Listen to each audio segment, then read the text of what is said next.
Hi, my name's Cameron Carlson with AnimeLocation.tv. I'm here at Ohayocon 2026 with Ricky and Tavi Simons. How are you guys doing today? Good. Doing good, thanks. All right. Alrighty, so after a little bit of giggles, it's been some time since we've seen each other. It was at Ohayocon 2020. How have you guys been in the last 6 years? 6 years. Oh, it's been quite a while, and at least we're pandemic free now, though. So, Yeah. We've been doing stuff. why Getting don't you stuff tell me what you did during the pandemic with What'd I One do? Man Murder Maze? During fun. 2020, I did a video live play of D&D with my friend Eric Trueheart as a writer on Invader Zim called One Man Murder Maze, and that was fun. We did 18 episodes, I think. Oh, wow. Those are up on our. You can link them from our website at tavicat.com. Also, onemanmurdermaze.com. Probably gonna do some more of that soon, hopefully. But I did that during pandemic-y times. You guys got to do a one show at Dragon Con. Yeah, we did a one-shot show at Dragon Con Wow, that's actually recently. really fun. Yeah. Yeah. That was good. Yeah. Alrighty, now leading into some things. Last time we talked, you guys were still self-publishing various of your comics. How's the world of self-publishing going for you? Actually, really well, because a lot of the books now are available through Amazon and also through your regular bookstores these days, because ISBN numbers on Shutterbox finally, so you could go to your local bookstore and just order them now. So it's been pretty cool. Awesome. Yeah, we found out that Kinokuniya actually carries our manga series Shutterbox, so that was cool. Great. So you both still work on your weekly comic, as we talked about, and you have shared many adventures of your cats. Oh, yes. How much fun is it just bringing them and giving so much joy to so many people? Because the internet is nothing more than just cats.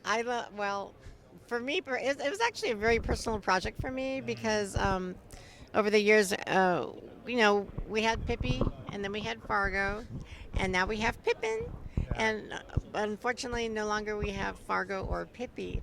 So for me, it's almost like a therapy type thing, because I get to visit them all the time, even though they're not with us physically. In my mind, I still get to have them have all kinds of fun adventures and antics with us in the comics. So it's just been very fun for me anyway, to see them all together like a little what if, But yeah, so that's Tavicat. It's called at Tavicat, and you can also get it. Go Comics. Yeah. So, All right, now you both do a lot of original art and put it on sale sometimes on your website. What has been one of your favorite projects or pieces to work on? oh my gosh, let's see.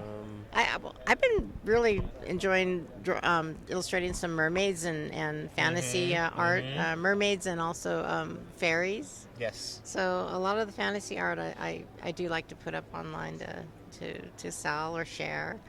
So yeah. I've been doing some watercolors of Gur lately, just to make some money on the side. But it's fun drawing him in little situations like hanging out with Pikmin and things like that. But I want to start putting up some of my paintings of my own characters and ideas pretty soon. So I've been working on some watercolors on the side that I hope to get done soon. Well, then that leads into the next question. You've been the voice of Gur for many, many years, and on top of that, you just have so much fun drawing him. What has been such a sweet connection with him and the adventures that he always gets into? Oh, well, he's just such an idiot. So you can just put him in anything, really. He's dressed as a cowboy He's one a moment. lovable idiot. Yes. You put him in a cowboy costume. Doesn't make as much sense as him, anything else he does. Yeah, I mean, this is the 25th anniversary of Invader Zim in March. Yeah. 2026? Yeah. So, but I've actually been voicing him since 1998 when we did the pilot. So, it's been a big part of my life for a long time. So, So, also talking about D&D, Now you said you did some one shots and some episodes in 2020. Have we also? I think you guys said you have a special thing that you're doing coming up here shortly with D&D. Well, I've been working on my own tabletop RPG called Follyvox, Folly, and then Vox. I'm hoping to put chunks of that up on our Patreon soon. Tavicat is the Patreon. And let people start to play around with it and see the little rule system and the weird world that I've been putting together. So that's been most of my tabletop focus lately. So.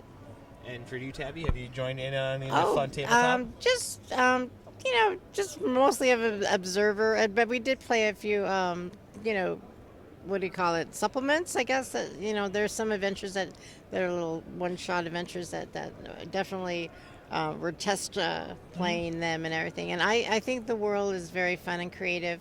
He's got his own creatures, of course, that he has come up with. So I think everyone's going to enjoy, his imagination, what he's putting into it, because he's got the whole map and world that he's developed now, and it's looking gorgeous, and just intriguing and fun. So. And then the question mark going into that: what creature would you say has definitely piqued either one of your two's interest the most out of your imagination? I absolutely love his mutton trolls. Yeah, the world I've been creating has these guys called mutton trolls. They're basically big bear-like things. They're like a cross between Totoro and Sweetums from the Muppets. They are born from sheep. Every fifth sheep born to these special sheep is a mutton troll, and they're basically the shepherds of their own family. Those guys go on adventures. They're huge. They're like between 6 and 8 feet tall. And they're a peaceful society. They're fun guys. And I've been having a lot of fun designing them. If you go to my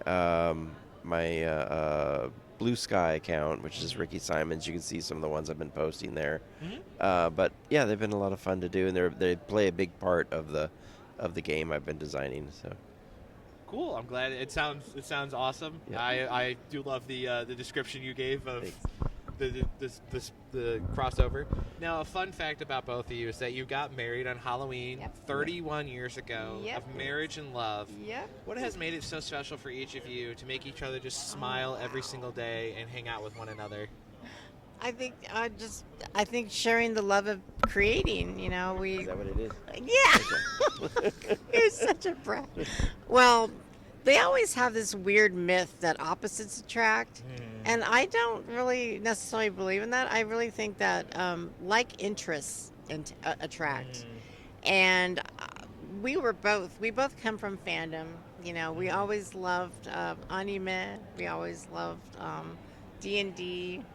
And all things of geekery, science fiction, you name it. And we always, and music, that's always important too. We just love and have in common the same likes and interests. And I think just being able to share that interest with each other, and then being so creative and trying to do our own things. And since, it just kind of just flows. I don't know how to explain it. It's just, it works. So. I mean, I've noticed it throughout the years interviewing you guys. You guys just have such a wonderful dynamic of just love and admiration for each other, and your passions for art, and the creativity that comes out of both of you. So I can understand what you said. Like, it's the shared interests. Also, I just want to say there's one little golden rule that my grandmother always told me, and she had a very long marriage with my grandfather, and that was never go to bed angry. Yeah, I've heard that one before too. And no matter how upset you guys might have been with each other, a little small bickering, of anything, don't go to bed angry. Just try to at least, even if you don't want to say anything to each other, just don't say anything till the next morning. Yeah. But just let it try to let it ride. And I know that the past year has been very challenging for both of you on several different levels. Yeah. How can fans potentially continue to help you go forward and be so creative? Wow, I would say visit our Patreon. If you want to like try to become a Patreon member, that would be awesome because I'll try to post, the cat comics there at least, and also other little creative updates, of what's happening. And I'm gonna redesign the Patreon soon, so that way it'll have sections, including like tabletop sections and then comic sections, book sections, that sort of thing. So it'll make people easier to interact with it and decide what they want to follow. Yeah. So. Alrighty, and again, I know things are in flux, but is there anything you guys would like to talk about that we haven't yet? That any projects coming up, not behind an NDA wall? I would. Why don't you mention Absinthian Kingdom? Oh yes, the novel called Absinthian Kingdom. I've been working on for 15 years, off and on.